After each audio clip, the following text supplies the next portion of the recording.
ሰላም ጤና ይስጥልን እጅጉን የተወደዳችሁና የተከበራችሁ የአዲስ ስፖርት ቤተሰቦቻችን እንደምን አላችሁልን? ከእናንተው ከሆነው ከአዲስ ስፖርት የዩቲዩብ ቻናላችን አዳዲስ ስፖርታዊ ጉዳዮችን ልናካፍላችሁ እነሆ ዳግም ተገናኘን። ስለምታደምጡን፣ ስለምትከታተሉን ቆይታችሁም ከኛ ጋር ስለሆነ እጅጉን ከልብ አድርገን ነው የምናመሰግነው። በዛሬ ፕሮግራማችን የተለያዩ ስፖርታዊ ጉዳዮችን ወደ እናንተ እያደረስን ቆይታን የምናደርግ ይሆናል። ከነዚህ መካከል ትልልቆቹን የአውሮፓ ክለቦች የተመለከቱ እጅግ በርከት ያሉ ስፖርታዊ ጉዳዮችን ወደ እናንተ እያደረስን ቆይታን እናደርጋለን። ፉአድ ባህሩ የዛሬውን ፕሮግራም እየመራው ከእናንተ ጋር ቆይታን አደርጋለሁ። ቪዲዮአችንን ላይክ፣ ቻናላችንን ሰብስክራይብ እያደረጋችሁ ከኛ ጋር ቆይታን አድርጉ። የኤፍኤ ካፕ ድልድል ትላንትና ይፋ ተደርጓል። እሱን የጨዋታ መርሃ ግብሮች እናነሳለን። ክለቦችን የተመለከቱ ስፖርታዊ ጉዳዮችንም ሰፋ አድርገን ነው ወደ እናንተም የምናደርሰው። ሀሳብ አስተያየቶቻችሁን ጻፉልን። ቪዲዮአችንን ላይክ ቻናላችንንም ሰብስክራይብ እያደረጋችሁ ከኛ ጋር ቆይታን እንድታደርጉ በአክብሮት ጋብዛችኋለሁ። ከመሸጋገሪያ በኋላ ወደ እናንተ ተመልሰን የምንመጣ ይሆናል። አብራችሁኝ ቆዩ።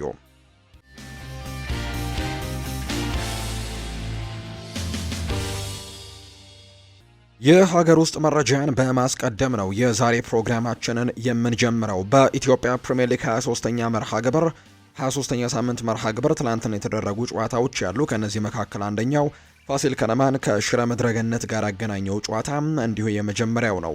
ይህ ጨዋታ 1-1 በሆናቸው ውጤት ነው የተጠናቀቀው።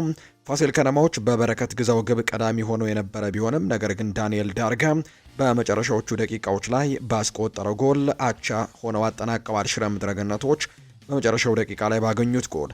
በሌላ ጨዋታ ነገሌ አርሲ ከባህር ዳር ከተማ ጋርም 0-0 በሆናቸው ውጤት ነው ጨዋታቸውን ያጠናቀቁት። ነገሌ አርሲ ያለፉትን 4 ጨዋታዎች ማሸነፍ ያልቻለም ቡድን ሆኗል። በሶስቱ ደግሞ አቻ የወጣ ቡድን ነው። ፋሲል ከነማ ያለፉትን 6 ጨዋታዎች ማሸነፍ አልቻለም። በአራቱ ደግሞ ሽንፈት ነው የገጠመው። በተለይ በደረጃ ሰንጠረዡ ጥሩ የሚባል ደረጃ ላይ የነበረው ቡድን ነው።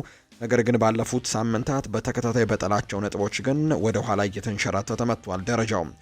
ኢትዮጵያ ንግድ ባንክ ትናንትና ባደረገው ጨዋታ ድል ቀንቶታል። ሌላኛው በ23ኛው ሳምንት የተደረገው መርሃ ግብር ኢትዮጵያ ንግድ ባንክን ከድሬዳዋ ከተማ ጋር ያገናኘው ጨዋታ ነው። ኢትዮጵያ ንግድ ባንኮች 2-1 በሆነ ውጤት ነው ይህንን ጨዋታ ማሸነፍ የቻሉት። ለኢትዮጵያ ንግድ ባንክ የማሸነፊያ ግቦችም አዲስ ግደይና ናትናኤል ዳንኤል ናቸው ያስቆጠሩት። የድሬዳዋ ከተማን ጎል መሐመድ ኑር ናስር ቢያስቆጠርም ነገር ግን ቡድኑን ከተሸናፊነት ማዳን ያልቻለበት ጎልን ያስቆጠረው።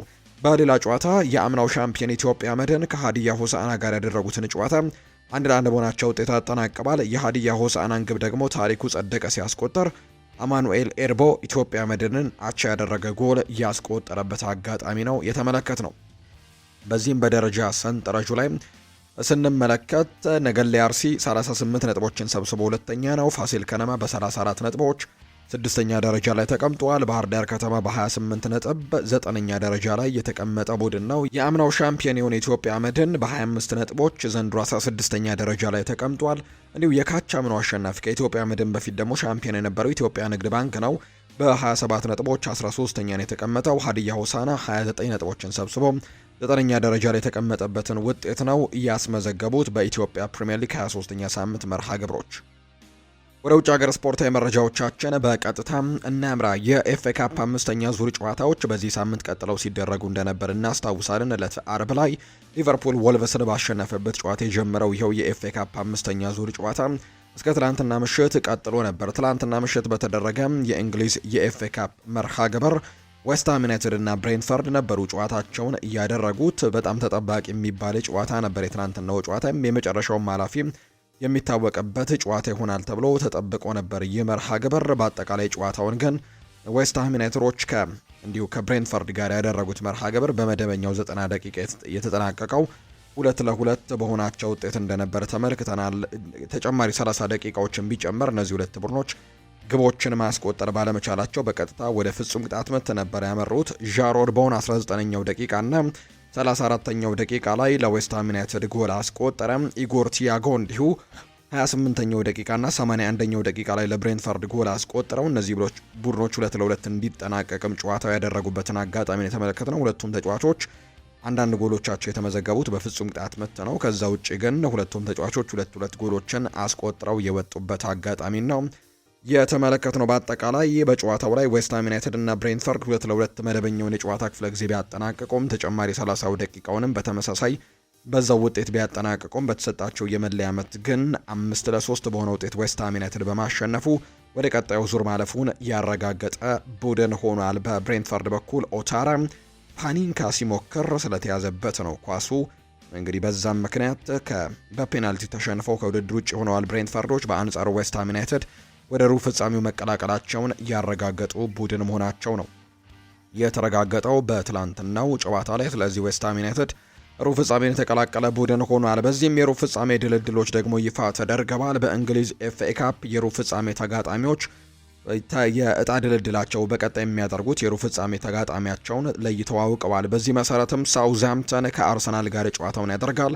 አርሰናል ዘንድሮም በጣም ጥሩ አቋሞችን ከማሳየቱ በተጨማሪ ውጤቶችን ከማምጣቱ በተጨማሪ ግን በድልድሎች ላይም የተሻለ እድሎችንም እያገኘ እንደሚገኝ ጭምር ይታወቃል። ከዚህ በፊት የእንግሊዝ ኤፍኤ ካፕ ላይ በተከታታይ ዓመታት ማለት ይቻላል ጠንከር ያሉ ተጋጣሚዎችን ቀድሞ ነበር የሚያገኘው። ለምሳሌ ያክል በ2023-24 ማንቸስተር ዩናይትድን በሶስተኛው ዙር ነበር ያገኘው። ከዛም በኋላ እነ ሊቨርፑልን እነ ኒውካስል ዩናይትድን በተደጋጋሚው በቀደም ባሉ ዙሮች ላይ ነበር የሚያገኘውና ዘንድሮ ግን መንገዱ የተደላደለለት እየሆነ ነው። በኤፍኤ ካፕም እንዲሁ በአውሮፓ ቻምፒየንስ ሊግም ጭምር ከውጤታቸው ጥሩ ከመሆን በተጨማሪ ደግሞ እድሎችም በጣም እየገፋቸው እንደሚገኝ ጭምር ይታወቃልና ይሄ ውድድር ዓመት ለአርሰናል እጅግ በጣም አስደሳች ይሆናል ብለው በርካቶችም ግምቶቻቸውን እንዲሰጡ ካደረጉባቸው አጋጣሚዎች መካከልም ይሄኛው አንደኛው ነው። ትናንትና በእንግሊዝ ኤፍኤ ካፕ መርሃ ግብር ዕጣ ማውጣት ስነ ስርዓት ደግሞ ከሳውዝሃምፕተን ጋር ነው በቀጣይ ዙር ጨዋታቸውን የሚያደርጉት። ሌላኛው ለአራት ዋንጫዎች እየተፎካከረ የሚገኘው ማንቸስተር ሲቲ ነው። ልክ እንደ አርሰናል ሁሉ በሁሉም ውድድሮች ላይ ነው ያለው። በካራባኦ ካፕ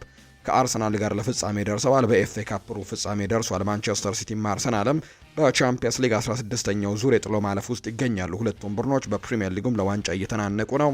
ማንቸስተር ሲቲ በእንግሊዝ የኤፍኤ ካፕ የሩብ ፍጻሜ ጨዋታ ግን ከሊቨርፑል ጋር ነው ድርድሉ የደረሰው። ቸልሲ ከፖርት ቫሌ ጋር ይደርሰዋል። ከዛ ውጭ ደግሞ ዌስትሃም ዩናይትድ ከሊድስ ዩናይትድ ጋር የሚያደርጉት መርሃ ግብር ደግሞ በሩብ ፍጻሜ የሚደረጉ ጨዋታዎች ናቸው። እነዚህ ጨዋታዎች ኤፕሪል ላይ ይደረጋሉ። የሩብ ፍጻሜ ጨዋታዎቹ መጋቢት 26 እና መጋቢት 27 2018 ዓ.ም እንደሚደረጉ የወጣላቸው መርሃ ግብር ያሳያል። በዚሁ ዛሬ የሚደረጉ የአውሮፓ ቻምፒየንስ ሊግ የጨዋታ ድልድሎችን ወደ እናንተ እናደርስ። የአውሮፓ ቻምፒየንስ ሊግ የ16ቱ የጥሎ ማለፍ ጨዋታዎች ወይም ፕሌይኦፎች ዛሬ ይደረጋሉ። በጣም የሚጠበቁ ጨዋታዎች ናቸው። ዛሬ ምሽት የሚደረጉት እጅግ በጉጉት የሚጠበቁ ጨዋታዎች ይደረጋሉ። 4 ያክል መርሃ ግብሮች ዛሬ፣ ሌሎች ቀሪ 4 መርሃ ግብሮች ደግሞ ነገ ይደረጋሉና ዛሬ የሚጠበቁ ጨዋታዎች ይኖራሉ።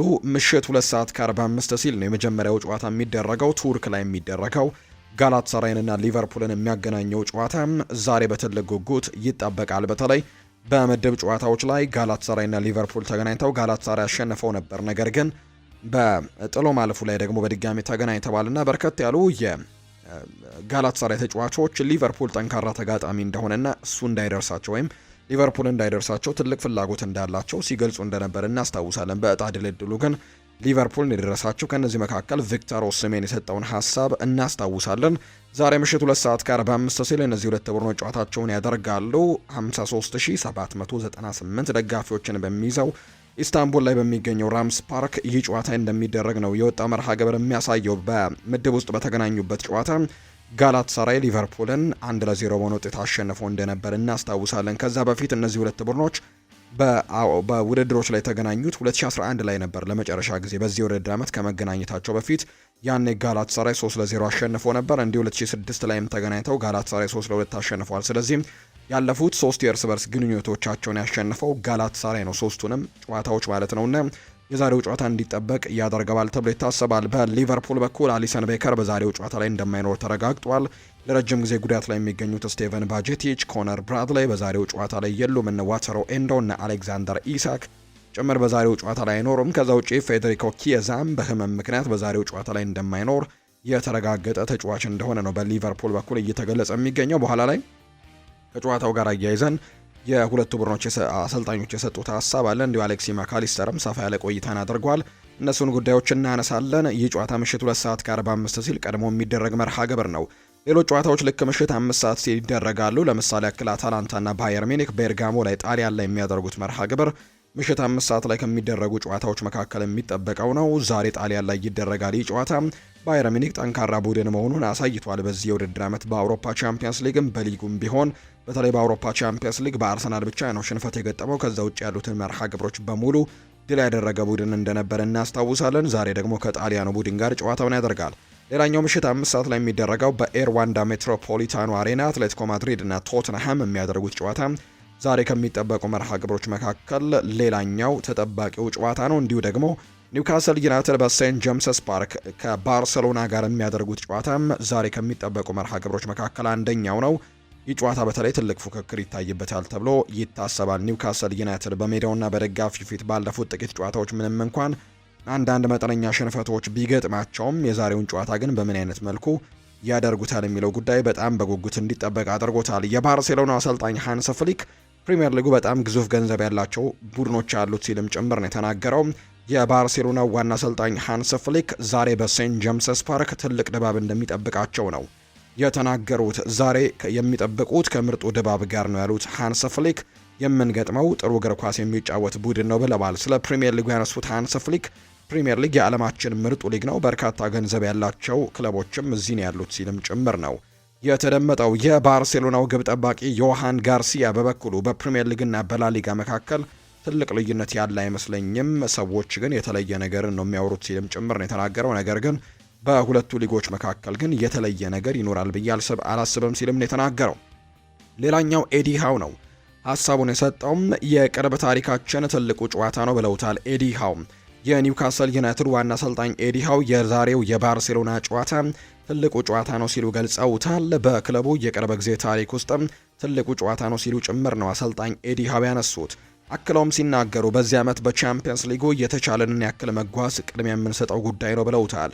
የቡድኑ ተጫዋች የሆነው ሉዊስ ሆል በበኩሉ ስለ ላሚን ያማል ተጠይቆም በዓለም ምርጥ ተጫዋች ራሴን መፈተን እፈልጋለሁ ሲል ነው የተናገረው። ደግሞ ምርጡ አጋጣሚ ነው ሲልም ጭምር ነው ሉዊስ ሆል የተናገረው። የባርሴሎና ጨዋታ በቻምፒየንስ ሊግ የምናለመው አይነት ጨዋታ ነው፣ ደጋፊዎቻችን ነገሮችን ከባድ እንደሚያደርጉባቸውም እናውቃለን ሲልም ሉዊስ ሆል ሀሳቡን ሰጥቷል። ዛሬ ከሚጠበቁ ጨዋታዎችና ፉክክር ይታይበታል ተብሎ ከሚታሰቡ ጨዋታዎች መካከል ኒውካስል ዩናይትድ እና ባርሰሎና የሚያደርጉት ልክ ምሽት 5 ሰዓት ላይ የሚደረገው ሴንት ጄምስስ ፓርክ ላይ የሚደረገው ጨዋታ በርካቶች በጉጉት ይጠብቁታል ተብሎ ነው የሚታሰበው። ወደ ቤተሰቦቻችን እናንተም የውጤት ግምቶቻችሁን ኮሜንት ቦክስ ላይ አጋሩን። በተለይ ደግሞ የባርሰሎናንና የኒውካስል ዩናይትድን ጨዋታ ግምቶቻችሁ ልታሰፍሩልን ትችላላችሁ። ባርሴሎና ወይስ ኒውካስል ዩናይትድ የዛሬውን ጨዋታ የትኛው ቡድን የሚያሸንፍ ይመስላችኋል?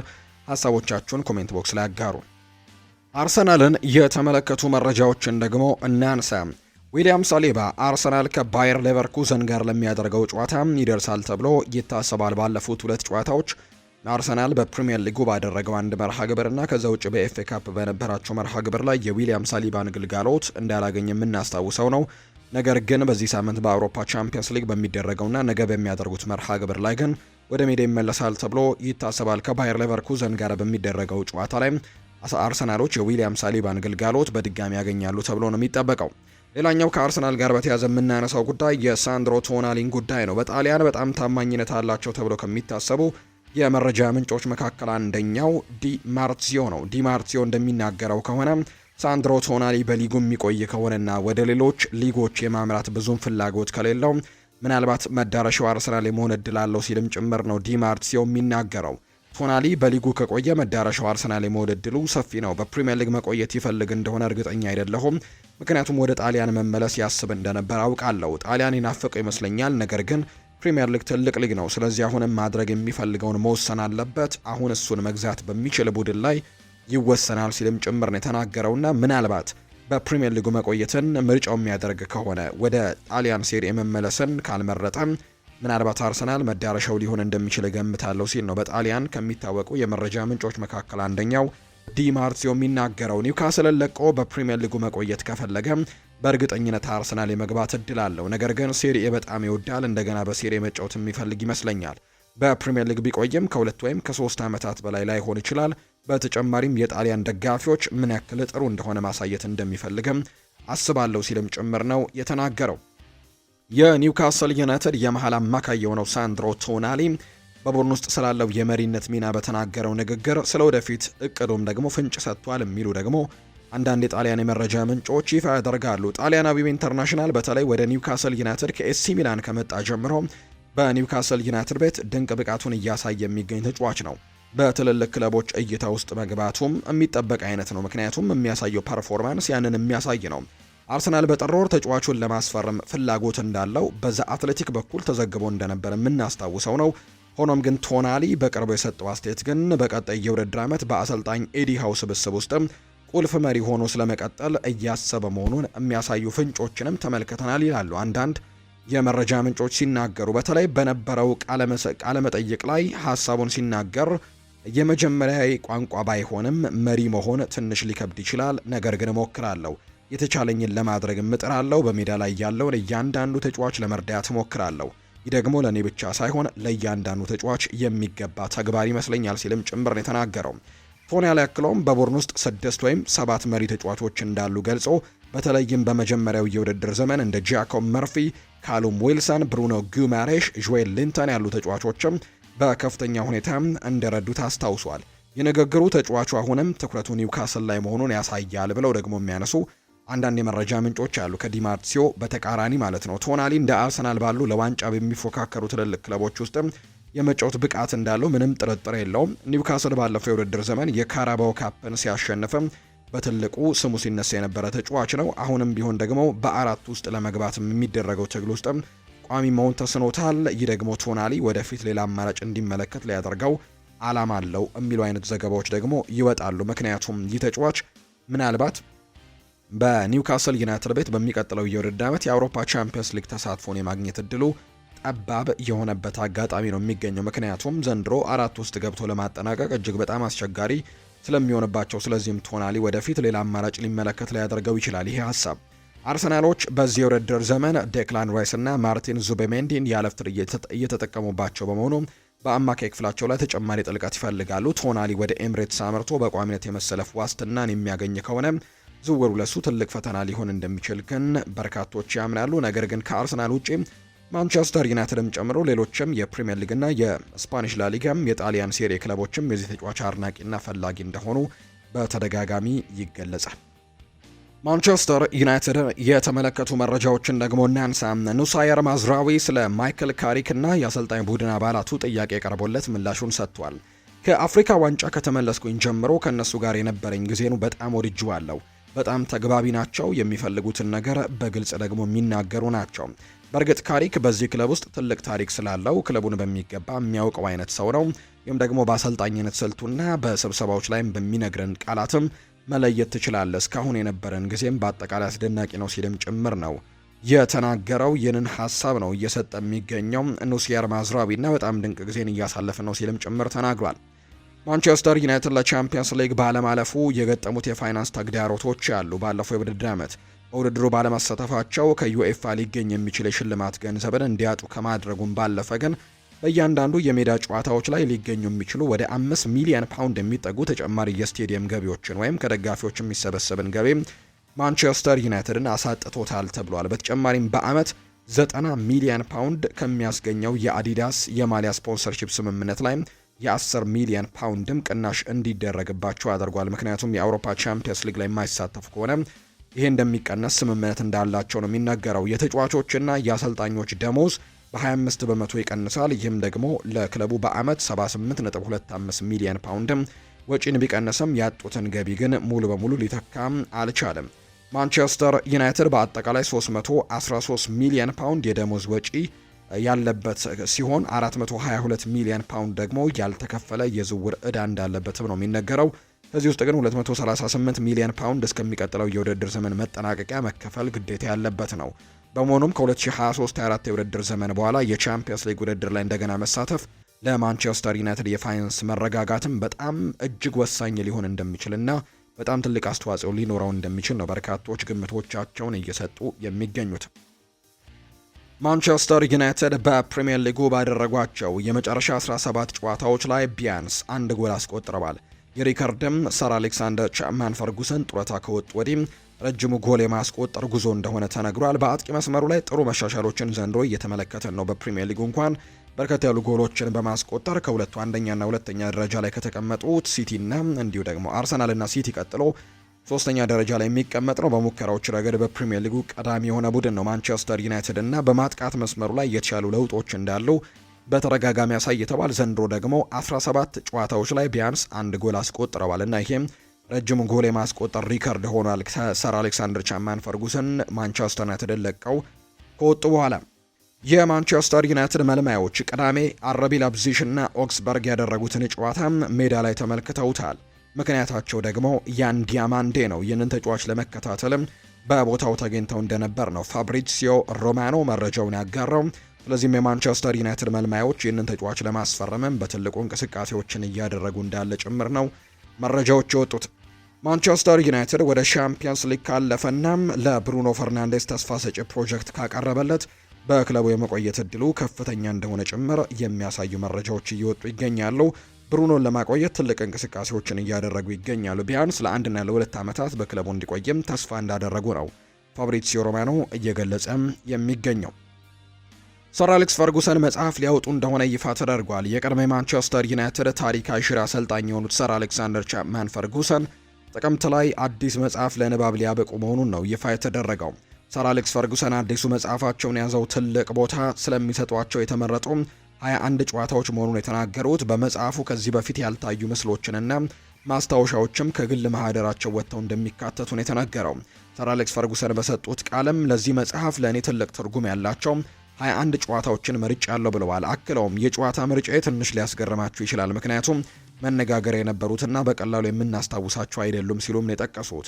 አብዛኞቹ ጨዋታዎች በየትኛውም የቴሌቪዥን ማህደር ውስጥም የሉም፣ ትዝታ ብቻ ናቸው። ነገር ግን በሐሳቤ እንደገና እመለከታችኋለሁ ሲሉ ሰር አሌክሳንደር ቻፕማን ፈርጉሰን ይፋ አድርገዋል። ፖል ስኮልስ ስለ ማይክል ካሪክ በማህበራዊ ሚዲያ ላይ ስለለጠፈው ጽሑፍ ተጠይቆ ምላሹን ሰጥቷል።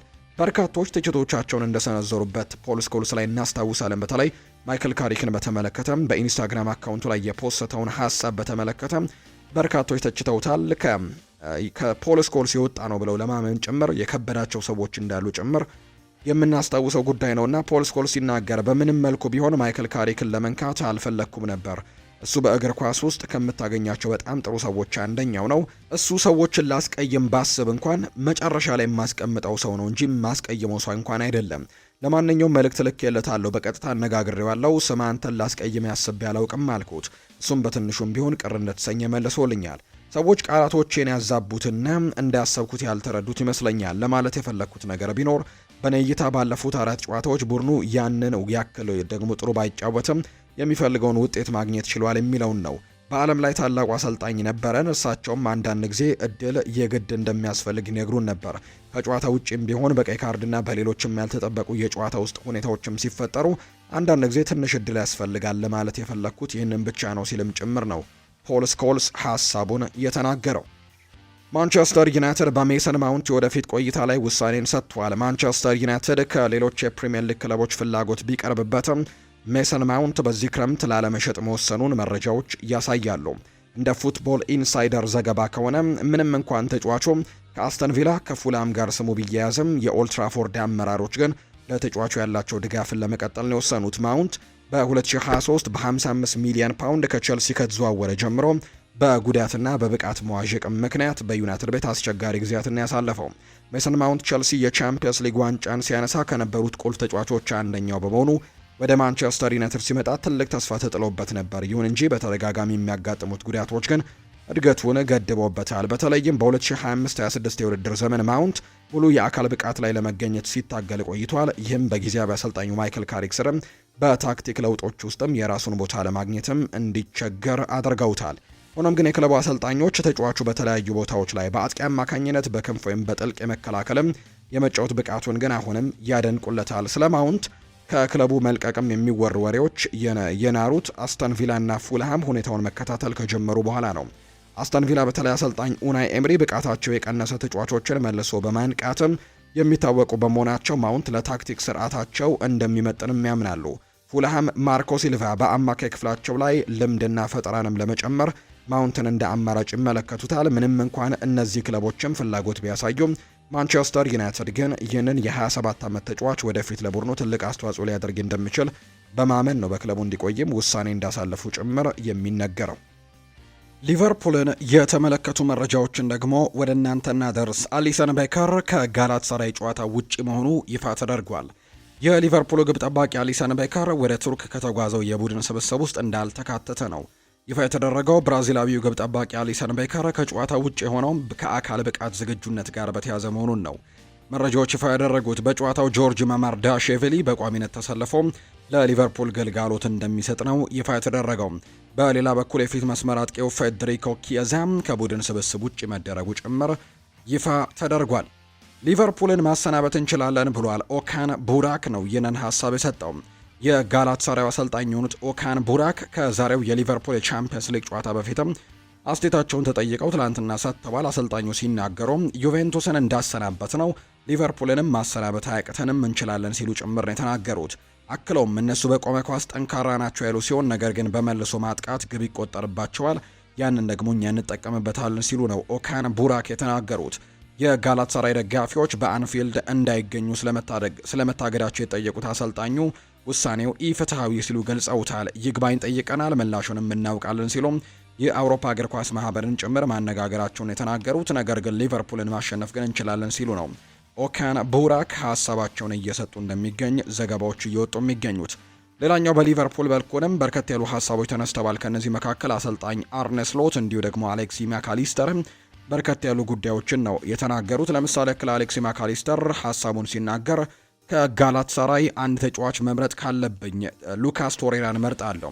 በደቡብ አሜሪካ እንዴት እንደሚጫወት ሁላችንም እናውቃለን። በጣም ጠንካራና ኳስ ላይ ደግሞ ጎበዝ የሆነ ተጫዋች ነው። ስለዚህ ከእሱ ጋር ጠንካራ ያለ ፍልሚያዎችም እንደሚኖሩ ጠብቃለሁ ሲልም ነው አሌክሲ ማካሊስተር የተናገረው። ማካሊስተር ስለ ዶሚኒክ ሶቦስላይም ጥያቄ ቀርቦለት ነበር። የእሱ ምርጥ የመጫወቻ ቦታ የት ነው ብዬ የማስበው ነገር አስፈላጊ አይደለም። ዋናው ነገር እሱ ምቾት በሚሰጠው ቦታ መጫወቱ ነው። በሁሉም ቦታዎች ላይ ደግሞ ምቾት ይሰማዋል። ከእሱ ጋር መጫወት ወዳለው እሱ አሁን ባለበት በጣም ጥሩ ብቃት ላይ ነው። ለቡድኑ በጣም አስፈላጊ ተጫዋችም ሆኗል ብሏል ማካሊስተር ስለ ዶሚኒክ ሶቦስላይ ሲናገር። የቻምፒየንስ ሊግ ዋንጫን ስለማሸነፍም ጥያቄ ቀርቦለት ነበር። አሁን ላይ ትልቁ ህልሜ እሱ ነው። የዓለም ዋንጫ ዓመት ስለሆነ ለምን ሁለቱንም የዓለም ዋንጫንም የቻምፒየንስ ሊግም ደግሜ አላሸንፍም። ነገር ግን የዚህ የውድድር ዘመን አስፈላጊ ግቦቻችን የቻምፒየንስ ሊግ ዋንጫን ማሸነፍ ነው። ከሊቨርፑል ጋር ዋንጫውን ማሸነፍ የሚችል ቡድን እንዳለን አውቃለሁ። የዛሬው ጨዋታ በጣም ከባድ እንደሚሆንም እርግጠኛ ነኝ ሲልም ጭምር ይናገራል ማካሊስተር። ስለ ሳላ ሲናገር ወቅቱ ለሁላችንም አስቸጋሪና ፈታኝ ጊዜ ነበር። ለሱ ትክክለኛ የሆኑ ነገሮችን መፈለግ የኛ ጉዳይ ነው። ከሱ ምርጡን ለማግኘት እንሞክራለን። ጥቂት ጊዜም ተነጋግረናል ብሏል። ሁሉንም ደግሞ አዳዲስ ተጫዋቾችን እየተላመደ ነው። ሁላችንም ይህንን እየተለማመድን ነው ሲልም ጭምር ነው ማካሊስተር የተናገረው። ስለ አዲስ ኮንትራትም ጥያቄ ቀርቦለት ነበር። ስለ አዲስ ኮንትራት ንግግር እያደረግን አይደለም። እኔም የምቸኩልበትና የምጣደፍበት በጭራሽ ነገር የለም ሲልም ጭምር ነው የተናገረው ማካሊስተር። በመጀመሪያ ሪያ ግራቨንበርችን እንኳን ደስ አለ ለማለት እወዳለሁ። በኮንትራቱ ጉዳይ ላይ ለእኛ በጣም አስፈላጊ ተጫዋች ስለነበር ይሄ ኮንትራት ይገባዋል ሲልም ጭምር ነው ማካሊስተር የተናገረው። አርነ ስሎት ይቀጥላል። ከትላንትና ምሽት ፌዴሪኮ ኪየዛ ጥሩ ስሜት አልተሰማውም ነበር። ስለዚህም ነው ስልጠና ያልወሰደው። አሊሰን በክፍለ ጊዜው ውስጥ ነበር፣ ነገር ግን በክፍለ ጊዜው መጨረሻ ላይ የሆነ ነገር ተሰምቶታል። ለመጫወት በቂ እንዳልሆነ ወሰነናል። በጉዞ ላይ እሱ መውሰድም ምንም አይነት ፋይዳ የለውም። እንደ ድል እሁድ ሊመለስ ይችላል። ትልቅ ነገር ይሆናል ብለን ግን አንጠብቅም ሲልም ጭምር የተናገረው። ስለ ጋላት ሰራይ አስቀድመን እናውቅ ነበር። አሁን ደግሞ ተጫውተናቸው ይበልጥ በሚገባ አውቀናቸዋል። አሰልጣኛቸውም በተጫዋቹ ሆነ በአሰልጣኝነቱ በጣም ስኬታማ ነው። ቤሽክታሽን በ10 ተጫዋቾች አሸንፈዋል። ይህ ደግሞ ቡድኑ እንዴት እንደሚጫወት እንደሚታገል ብዙ ነገር ያሳያል። በጣም ጠንካራ የሆኑ ተጫዋቾች እንዳሏቸውና ምርጥ ደጋፊዎች እንዳሏቸው ማውቃለሁ ብለዋል አሰልጣኝ አርነ ስሎት። ስለ ጋላት ሰራይ ሲናገሩ በሴፕቴምበር የተጫወትነው ጨዋታ በመካከላችን ብዙ ነገር አልነበረም። ክፍት ጨዋታ በጣም ተመሳሳይ ነበር። 50-50 ጨዋታ ነበር። በፍጹም ቅጣት ምት ምክንያትም ተሸንፈናል። ስለዚህ ደግሞ ሁለት በጣም ጥሩ ቡድኖችን እርስ በርስ ይጫወታሉ ዛሬ ሲልም ነው የተናገረው። ጥሩ ነገር አሁን ላይ ልምዱን አግኝተናል። ኳስ ስትይዝም የሚሰማው የፉጨት ድምፅ በጣም ከፍተኛ ነበር። ይህም ለኔ ሆነ ደግሞ ልምድ ላላቸው ተጫዋቾች የጭምር አዲስ ነገር ነበር ሲልም ነው የተናገረው። በመጨረሻዎቹ 16 ውስጥ ቢገጥመንም የምንመርጠው አንድ ቡድን የለም፣ ምክንያቱም ሁሉም ጠንካራ ቡድኖች ናቸው። ቀደም ሲል በእነሱ ተሸንፈናል። የምን ያክል ጎበዝ እንደሆኑ የሚያሳይ ነው። ጥሩ ነገርም እናሳያለን ብዬ ተስፋ አደርጋለሁ በጨዋታው ላይ ሲልም ነው አርነ ስሎት የሚናገሩት። በግራ መስመር ተከላካይ ሚና ላይም ጥያቄ ቀርቦላቸው ሮበርትሰን በጣም ጥሩ ጨዋታን ባለፈው በኤፍኤ ካፕ አሳልፏል። ሚሎስ ኪርኬዝም ለኛ በጣም ጥሩ ጨዋታዎችን ተጫውቶልናል። ሁለቱም ለኛ በጣም ጥሩ ጨዋታዎችን ይጫወታሉ። እኔ ማንን ማሰለፍ እንዳለብኝ የኔ ምርጫ ነውና በጨዋታው ላይ ታዩታላችሁ ሲልም ነው የተናገረው። ዶሚኒክ ሰቦስላይ አብዛኞቹን ጨዋታዎች በቀኝ ተከላካይነት ቦታ ላይ በጣም በጥሩ ሁኔታ ተጫውቷል። በአማካይ ክፍልም እንዲሁ ጥሩ ነገር አሁን ላይ ምርጫዎች አሉኝ። ይህ ደግሞ በዚህ የውድድር ዘመን ብዙ ጊዜም አልተከሰተም ነው ያለው። በወልቭሱ ጨዋታ ከተቀያሪ ወንበር ተጫዋቾችን በማስገባት በጨዋታው ላይ ለውጥ ማምጣትም ችያለው። ይህም ደግሞ በአሁኑ በጣም ጥሩ ነገር ነው ሲልም ጭምር ነው የተናገረው። በጨዋታው እቅድ ላይ ሲናገርም በሊግ ውስጥ ብዙ የኳስ የበላይነቶችን አግኝተናል። ብዙ የጎል ዕድሎችንም አይፈጠርብንም። በደንብ መደራጀት ያስፈልጋል። ጋላታሳራይ ብዙ ጥሩ ነገሮች ያሏቸው፣ ሽግግሩም አንደኛው ነው። ሁልጊዜ ጥንካሬዎችን አወክ ማለት ደግሞ ያንን ነገር መከላከልም ትችላለህ ሲልም ጭምር ነው የተናገረው። ስለ ኦሲሜንም ሲናገር አዎ በጣም ጠንካራ ተጫዋች እንደሆነ እናውቃለን። እኛ ሁልጊዜም ለየት ያሉ ተጫዋቾች ላይ ቅድመ ጥንቃቄዎችን እናደርጋለን። እሱ ላይም ተዘጋጅተናል። በፕሪሚየር ሊጉም እነዚህ ያሉ ተጫዋቾችም በብዛት እንገጥማለን ሲልም ጭምር ነው የተናገረው። ኦሲሜን ጥራት ያለው ተጫዋች ነው፣ ነገር ግን እሱ ብቻውን አይደለም። የኛ የመሃል ተከላካዮችም እሱን ያውቁታል። ቨርጂል ቫን ዳይክ ምናልባት እሱ ናፖሊ በነበረበት ጊዜ ገጥሞት ሊሆን ይችላል። እሱ ብቸኛው ጎበዝ ተጫዋች አይደለም። ወደ መጨረሻዎቹ 16 ውስጥም ስትደርስ ተጫዋቾች ስለ ተጋጣሚ የቡድን ጥንካሬ እንዲያውቁ ማድረግም ይኖርብሃል ሲልም ጭምር ነው የተናገረው። የሊቨርፑል አሰልጣኝ ሆኜና 100ኛ ጨዋታዬንም በመሆኑ ኩራት ይሰማኛል። መጥፎ ታሪክ አይደለም። ምንም እንኳን አንዳንድ ጊዜ የተለየ ስሜት ቢያጋጥመንም ኮራ ላይ ያደርገኛል። እናም 100ኛ ጨዋታን መጫወት ጥሩ ነገር ነው። ነገር ግን እንደ ሁሌም ስለ ተጫዋቾች ነው ማስበው። ከዚህ በፊት ለ99 ጨዋታዎች እንዳደረኩት ተመሳሳይ እነሱን ለማዘጋጀት እሞክራለሁ። እነሱ ማከናወን አለባቸው። እኔም ደግሞ በጥሩ ሁኔታ ቡድን ስላለኝ እድለኛ ሆኛለሁ። እነዚህ ተጫዋቾች ሊቨርፑል ቡድንን ወደ ደረጃው እንደሚመለሱትም ሙሉ እምነት አለኝ ሲልም ጭምር ነው የተናገረው። ባለፈው ዓመት እንደሰራ ነው ሁሉ አሁንም ተመሳሳይ ነገሮችን እየሰራ ነው። ጫናዎችን እንፈጥራለን፣ እንዲሁም መልሰን ደግሞ ፕረስ እናደርጋለን፣ እንጫናለን። ነገር ግን ቡድኖች አሁን በብዛት በተመሳሳይ ጨዋታ እየተራመዱ ነው። ሜዳው ላይም በአንድ ለአንድም ወይም ማን ቱ ማን መካከልም ወይም 11ዱም ተጫዋቾችም ወደ ኋላ ፈግፍገው በሎ ብሎክም በመከላከል አብዛኞቹ ይጫወታሉ። ከ10 ዓመት በፊት የኔዘርላንድ ብሔራዊ ቡድን ከሉክዘምበርግ ጋር ሲጫወት 8-0 ያሸንፍ ነበር። አሁን ግን ያንን ነገር እንደማትመለከቱ እርግጠኛ ነኝ። ስለዚህ በዚህ ላይ እየሰራን ነው የምንገኘው። በደንብ እየሰራንበት እንደሆነም ለሁሉም ግልጽ ነው። የቆሙ ኳሶች በዚህ ረገድ ረድተውናል። ከዚህም እነዚህ አጋጣሚዎችን ጎል ማግኘትም ያስፈልጋል። ከወልቭስ ጋር በነበረን ጨዋታ በጣም ተቃርበን ነበር። ኳሱ ደግሞ የራሳችን ተጫዋቾች ላይ ተመቶ ወጥቷል። ትንሽ እድለኛ አልነበርንም ሲልም ጭምር ነው በዛ ጨዋታ ላይ እንደተናገረም የተገለጸው። አሰልጣኝ አርነ ስሎት ዛሬ ምሽት የሚደረግ ይሆናል። የአውሮፓ ቻምፒየንስ ሊግ የ16ቱ የጥሎ ማለፍ ጨዋታም ዛሬ ከጋላታሳራይ ጋር መርሃ ግብራቸውን ቱርክ ላይ እንደሚያደርጉ ነው የወጣው መርሃ ግብር የሚያሳየው። ቸልሲን የተመለከቱ መረጃዎችን እናንሳ። ከፓሪስ ሰን ዠርሜን ሲደርሰን ሁሉም ተጫዋቾች ፈገግን ያሉት ብለዋል የቸልሲው አሰልጣኝ ሊያም ሮዝኒየር። የቸልሲው አሰልጣኝ ሊያም ሮዝኒየር ሲናገሩ በቻምፒየንስ ሊጉ ከፓሪስ ሰን ዠርሜን ጋር መደልደላቸው የሚያስገርም እንዳልነበር ነው የገለጹት።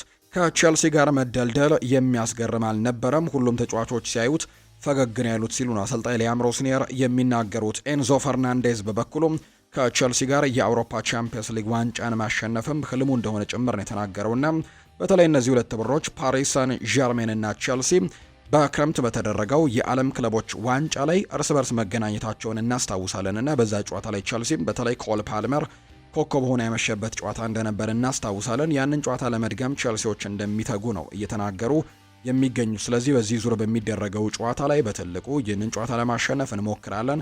ከፓሪስ ሰን ዠርሜን ጋር ስለደረሰንም የተለየ አይነት ሪያክሽን አላሳየንም። በጣም በጥሩ ሁኔታ ነው የተቀበልነው። ሁሉም ተጫዋቾችም ፈገግን ያሉት ሲልም ጭምር ነው የቸልሲው አሰልጣኝ ሊያም ሮዝኒየር ከአውሮፓ ቻምፒየንስ ሊግ ከፓሪስ ሰን ዠርሜን ጋር ከመደልደላቸው በኋላ እናም ደግሞ ነገ ከሚያደርጉት ጨዋታ ቀደም ብለው ሀሳባቸውን የሰጡት። የሪያል ማድሪድ ጉዳዮችን ወደ እናንተ እናደርሳችሁ ውድ ቤተሰቦቻችን። ከሪያል ማድሪድ ጋር በተያዘም ቀዳሚ የምናደርገው ጉዳይ ነገ ወሳኝ የሚባል ጨዋታ እንዳላቸው ይታወቃል። እናም በዚህ ጨዋታ ላይ በጉዳት ምክንያት የማይሰለፉ ተጫዋቾች እንዳሉ ነው መረጃዎች የወጡት። የሪያል ማድሪዱ የግራ መስመር ተጫዋች የሆነው አልቫሮ ፈርናንዴስ ካሬራስ የጡንቻ ጉዳት እንዳጋጠመው ነው ይፋ የተደረገው። ይህንን ተከትሎ ካሬራስ ከማንቸስተር ሲቲ ጋር የሚደረገው የቻምፒየንስ ሊግ ጨዋታ እንደማይኖር ነው የተረጋገጠው። እዛ ጨዋታ ላይ ፌርላንድ ሜንዲም አልቫሮ ፈርናንዴስ ካሬራስን ተክቶ ይገባል ተብሎ ይታሰባል። አልቫሮ ካሬራስ በቀጣይ ከጉዳቱ አገግሞ ወደ ሜዳ ለመመለስም አንድ ሳምንት እንደሚያስፈልገው ነው መረጃዎች የወጡት። በማንቸስተር ሲቲ ጨዋታ ላይ ሜንዲ በቀይ መስመር ቦታ ላይ ይሰለፋል ተብሎ ነው የሚጠበቀው። በሌላ በኩል ግን ለሪያል ማድሪድ በጣም ወሳኙ የሚባለው ዜና ምንም እንኳን በማንቸስተር ሲቲው ጨዋታ ላይ ባይሰለፍም፣ ነገር ግን ኪሊያን ኤምባፔ ከጉዳቱ አገግመው ወደ ልምምድ መመለሱን የሚያሳዩ መረጃዎች ናቸው የወጡት። የቀድሞ የሪያል ማድሪድ አሰልጣኝ ሻቪ አሎንዞ የእንግሊዙ ክለብ ሊቨርፑል የዘንድሮ የአውሮፓ ቻምፒየንስ ሊግ ዋንጫን ካላሸነፈ በአሰልጣኝ አርኔ ስሎት ምትክ የክለቡ ቀጣዩ አሰልጣኝ እንደሚሆን መረጃዎች እየወጡ ነው። ስምምነቱ አስቀድሞ በሁለቱ ወገኖች መካከልም ንግግሮች እየተደረጉበት ነው። ከዚህ በተጨማሪ ሪያል ማድሪድ ሻቪ አሎንዞን በማሰናበቱ ምክንያትም ለአሰልጣኙ 10 ሚሊዮን ዩሮ ካሳ መክፈሉ ጭምር ነው የተናገረውና ሻቪ አሎንዞ ምናልባት በዚህ የውድድር ዓመት የሊቨርፑል የውጤት ማጣት በአውሮፓ ቻምፒየንስ ሊግ የሚቀጥልም ከሆነ ምናልባት ሊቨርፑልን በቀጣይ የውድድር ዓመት ሊረከቡ የሚችልበት እድል ሰፊ እንደሆነ ተነግሯል። የሪያል ማድሪዱ መልማይ የሆነው ዡኒ ካላፋት አሁን ላይ በክለቡ ያለው ኃላፊነት ከባድ ጥያቄ ምልክት ውስጥ እንደገባ የሚያሳዩ መረጃዎች ወጥተዋል። ሪያል ማድሪድ በክለብ ውስጥ ከፍተኛ የሆነ መዋቅራዊ ለውጦችን በማድረግ ለክረምቱ ዝግጅት እያደረገ ነው። ክለቡ አሁን ላይ አስቀድሞ የአሰልጣኞች ገበያውን በመቃኘት ላይ ነው የሚገኘው። ከዚህ በተጨማሪ በክለብ ውስጥ ደግሞ የዝውውር ጉዳዮችን በተመለከተም በኃላፊነት ሲሰሩ የነበሩ በርካታ ሰዎችም ሊለቁ ይችላሉ። ከነዚህ መካከል መልማይ የሆነው ዡኒ ካላፋትም አንደኛው እንደሆነ ኢኤስፒኤን የተባለው የመረጃ ምንጭ ይፋ አድርጎታል። የቀድሞ የቶተንሃም፣ የቼልሲ፣ የፓሪሰን ዠርሜን እንዲሁም የአሁኑ የአሜሪካ ብሔራዊ ቡድን አሰልጣኝ የሆነው ማውሪዚዮ ፖቼቲኖ ለሚቀጥለው የውድድር ዘመን ሪያል ማድሪድን በአሰልጣኝነት ለመቅጠርም ከያዛቸው ዝርዝሮች መካከል አንደኛው እንደሆነ ተነግሯል።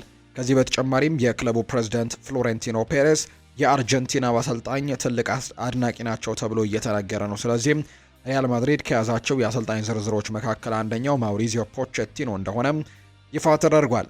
አንዳንድ የክለቡ ምንጮች እንደሚገልጹት ከሆነ ሪያል ማድሪድ አሰልጣኝ አልቫሮ አርቤሎዋን የረጅም ጊዜ ተሿሚ አድርገው በጭራሽ አይመለከቱትም። ከዚህ በተጨማሪ አርቤሎዋ በክለብ ውስጥም በሌላ ሚና ማገልገል ወይንም ደግሞ ወደ ሳንቲያጎ ካስቲያውም አሰልጣኝነት የመመለስ አማራጭም ሊቀርብለት ይችላል ተብሎ ነው የሚጠበቀው። ዳኒ ካርቫሃል ነገ ምሽት ሪያል ማድሪድ ከማንቸስተር ሲቲ ጋር በሚያከናውነው የቻምፒየንስ ሊግ ጨዋታ ላይ በቋሚነት ሊጀምር እንደሚችል ይፋ ተደርጓል። አሰልጣኝ አልቫሮ አርቤሎዋ የተጫዋቹን ልምድ እንዲሁም ደግሞ በመከላከሉ ረገድ ያለውን ጥንካሬም ታሳቢ በማድረግም በአስተላለፍ ውስጥ ጀማሪ ሊያደርገው እንደሚችል ነው ይፋ የተደረገው። ከዚህ በተጨማሪ ግን ትሬንት አሌክዛንደር አርኖልድ በማጥቃቱና በፈጠራው ረገድም ጥሩ ምርጫ ቢሆንም በመከላከሉ ረገድ ያሉበት ድክመቶች በሲቲው ጨዋታ ላይ በሪያል ማድሪድ በኩል በቁልፍ ስጋትም ሆኖ እንደቀጠለ ጭምር የሚያሳዩ መረጃዎች ናቸው ዘገባዎች የወጡት። ኔይማር ወደ ብሔራዊ ቡድኑ ሊመለስ ነው። ብራዚላዊው ተጫዋች ኔይማር ለቀጣይ የወዳጅነት ጨዋታዎች ለብሔራዊ ቡድኑ ጥሪ ሊቀርብለት መሆኑ ይፋ ተደርጓል። አሰልጣኝ ካርሎ አንቸሎቲ ኔይማርን በስብስባቸው ለማካተትም ማሰባቸውን የተነገረው ካርሎ አንቸሎቲ ኔይማርን በአካል አግኝተውም መመልከት እንደሚፈልጉና ማነጋገር እንደሚፈልጉን የተገለጸው። ስለዚህም ብራዚል በቀጣይ ከፈረንሳይና ከክሮኤሺያ ጋር የወዳጅነት ጨዋታዎችን ታደርጋለችና በዛ ስብስብ ውስጥ ኔይማር ጁኒየር ሊካተት እንደሆነ የሚያሳዩ መረጃዎች ወጥተዋል። ዓላማችን በሊጉ መቆየት ነው ብለዋል ኢጎር ቱዶር ነው ይህንን ሀሳብ የሰጠው። የአሸናፊነት ግምቱም የቶተንሃም ነው ያለው ደግሞ ዲየጎ ሲሞኔ ነው። የሰሜን ለንደኑ ክለብ ቶተንሃም አሰልጣኝ የሆኑት ኢጎር ቱዶር ክለቡ በፕሪሚየር ሊግ ለመቆየት እየታገለ እንደሚገኝ ይፋ አድርገዋል። ዓላማችን በፕሪሚየር ሊጉ መቆየት ነው፣ ይሄ በግልጽ መታወቅ አለበት ሲሉ ነው አሰልጣኝ ኢጎር ቱዶር ይፋ ያደረጉት። አያይዘውም ነገር ግን ይህ ማለት በቻምፒየንስ ሊግ ቀጣይ ዙር ማለፍ አንፈልግም ማለት አይደለም ሲሉ ነው የተናገሩት። በሌላ በኩል የዛሬው የቶተንሃም ተጋጣሚ አትሌቲኮ ማድሪድ አሰልጣኝ የሆኑት ዲየጎ ሲሞኔ የጨዋታው አሸናፊነት ግምትን ለቶተንሃም ሰጥተዋል። ቶተንሃም በሊጉ ውድድር አራተኛ ሆኖ ነው ያለፈው፣ ወይም ደግሞ በምድብ ጨዋታዎች ላይ አራተኛ ደረጃን ይዞ ነው ያለፈው። እኛ ደግሞ በጥሎ ማለፍ ነው ያለፍነው። ስለዚህም ቅድመ ግምቱ የኛ አይደለም የቶተንሃም ነው ሲሉ ጭምር ነው ዲየጎ ሲሞኔ የተናገሩት። በአንጻሩ ቶተንሃም ሆትስፐርስ በፕሪሚየር ሊግ በጣም አስቸጋሪ ጊዜ ነው እያሳለፉ የሚገኙትና ኢጎር ቱዶር ግን እኛ የፕሪሚየር ሊጉ ላይ ለመቆየት ነው በጣም በትግል እያደረገን የምንገኘው፣ ያንን ስናገር ግን በአውሮፓ ቻምፒየንስ ሊግ ረጅም ርቀቶችን መጓዝ አንፈልግም እያልኩኝ አይደለም ሲሉ ጭምር ሀሳባቸውን መስጠታቸው ይፋ ተደርጓል። ሜሲ ወደ ባርሴሎና እንዳይመለስ ያደረገው ዮሃን ላፖርት ነው ብለዋል ሻቪ ሄርናንዴስ። ሃንስ ፍሊክ ጥሩ መስራቱን ሻቪን ጎርቶታልም ሲል ነው ዮሃን ላፖርት ደግሞ ምላሽ የሰጠው። የቀድሞ የባርሴሎና ተጫዋችና አሰልጣኝ የሆነው ሻቪ ሄርናንዴስ በሰጠው አስተያየትም የክለቡ ፕሬዝዳንት ዮሃን ላፖርትን ተችቶ ነበር። ላፖርት በማመንም ስህተት ሰርቻለሁ ያለው ሻቪ ከባርሴሎና ጋር ያለኝ ምዕራፍ ተዘግቷል፣ በጭራሽ ወደዛ አልመለስም ሲልም ጭምር ነው ሻቪ ሄርናንዴዝ የተናገረው። ላፖርትን በማመኔም በጣም ትልቅ ስህተት ነው የሰራሁት ሲል ነው ሻቪ ሄርናንዴዝ የተናገረው። በ2023 ሜሲ ወደ ባርሴሎና ለመመለስ ተስማምቶ እንደነበር የገለጸው ሻቪ እንዳይሳካ ያደረገው ፕሬዝደንቱ ዮሃን ላፖርት ነው ሲልም ነው ተጠያቂ ያደረጋቸው። ዮሃን ላፖርት ሜሲ ከሱ ጋር እንዳይጋጭና ስልጣኑን እንዳያሳጣው እንዲመለስ አልፈለግም ብሎ ነግሮኛል ሲልም ነው ሻቪ የተናገረው። ዮሃን ላፖርት በበኩላቸው ለዚህ የሻቪ ቃለ ምልልስም ውድቅ በማድረግ ምላሻቸውን ሰጥተውታል። ሻቪ ሄርናንዴዝ የሰጠው ቃልም ወይም ደግሞ ቃለ ምልልሱ ልቤን ሰብሮታል ሲሉን የተደመጡት በሜሲ በሻቪና በኮማን ዙሪያ የወሰንኳቸው ትልቅ ውሳኔዎች በሙሉ የክለቡን ጥቅምም ያስቀደሙ ናቸው ሲሉም ነው ላፖርት የተናገሩት። የሜሲን መመለስ በተመለከተ ፍቃዴን ሰጥቼ ውል ይዘጋጅ ብያለሁ፣ ነገር ግን የሜሲ አባት መጥቶ አልተሳካም፣ ወደ ኢንተር ማያሚ ለመሄድ ወሰነናል ብሎኛል ዮሃን ላፖርት ሲናገሩ። አክለውም ሻቪ የነበሩትን ተጫዋቾች ሃንስ ፍሊክ ይዞ ሲያሸንፍ ሲያይ እንደተጎዳ ይገባኛል። እሱ ሲሸነፍ ነበረ፣ አሁን ደግሞ ሃንስ ፍሊክ መጥቶ በዛው ቡድን ማሸነፍ ችሏልና በዛ ምክንያት የተበሳጨ ይመስለኛል ሲሉ ነው ዮሃን ላፖርት ለሻቪ ሄርናንዴዝ ምላሻቸውን የሰጡት። የኔዘርላንድ ብሔራዊ ቡድን አሰልጣኝ የሆኑት ሮናልድ ኪውመን የትዳር አጋራቸው በካንሰር ህመም እንደተጠቁ ገልጸዋል። አሰልጣኙ በቀጣዩ የ2026 የዓለም ዋንጫ ማምራታቸው በባለቤታቸው ጤንነት ላይ የተመሰረተ መሆኑን ያስታወቁት የጤንነት ሁኔታዋ አሁን ካለበት ከተባባሰ ውሳኔ ቀላል ነው የሚሆነው ሲሉ አሰልጣኝ ሮናልድ ኪውመን ይፋ አድርገዋል። አያይዘውም ነገር ግን አሁን ነገሮች ጥሩ ላይ ናቸው፣ በዚሁ ከቀጠለ በዓለም ዋንጫ ለመሳተፍ ይሄዳለሁ፣ ነገር ግን ባለቤቴ በመጥፎ ሁኔታ ላይ የምትሆን ከሆነ ግን የዓለም ዋንጫው ላይ የምጓዝ አይመስለኝም ሲሉ ጭምር ነው የተናገሩት። አሰልጣኝ ሮናልድ ኪውመን ናቸው ይህንን ሀሳብ የተናገሩት። የተወደዳችሁና የተከበራችሁ ቤተሰቦቻችን ለዛሬ ያዝንላችሁ አዳዲስ ስፖርታዊ ጉዳዮቻችን እነዚህን ይመስላሉ። ስላደመጣችሁን፣ ስለተከታተላችሁን፣ ቆይታችሁን ከኛ ጋርም ስላደረጋችሁ እጅጉን ከልብ አድርገን ነው የምናመሰግነው። ፉአድ ባህሩ የዛሬውን ፕሮግራም እየመራው ከእናንተ ጋር ቆይታን አድርግ ያለው። በቀጣይ ፕሮግራሞቻችን በተለይ ምሽት ላይ በሚኖረው የስፖርት የመረጃ ሰዓታችን ሌሎች አዳዲስ ጉዳዮችን፣ ሌሎች አዳዲስ መረጃዎችን አካተን በድጋሚ ተመልሰን የምንገናኝ ይሆናል። ለዛሬ ግን ስላደመጣችሁኝ፣ ስለተከታተላችሁኝ፣ ቆይታችሁም ከኛ ጋር ስለነበር ከልብ አድርጌ ያመሰግናችኋለሁ። ፉአድ ባህሩ የዛሬውን ፕሮግራም እየመራው ከእናንተ ጋር ቆይታን አደረግኩኝ። ቪዲዮአችንን ላይክ፣ ቻናላችንን ሰብስክራይብ እያደረጋችሁ ከኛ ጋር ለነበራችሁ በሙሉ ላቅ ያለ ምስጋናችንን ወደ እናንተ ማድረስ እንወዳለን። ዛሬ በአውሮፓ ቻምፒየንስ ሊግ የሚጠበቁ 4 ጨዋታዎች ይደረጋሉ። በቱርክ ጋላታሳራይ ከሊቨርፑል ጋር በራምስ ፓርክ ምሽት 2 ሰዓት ከ45 ሲል ጨዋታቸውን ያደርጋሉ።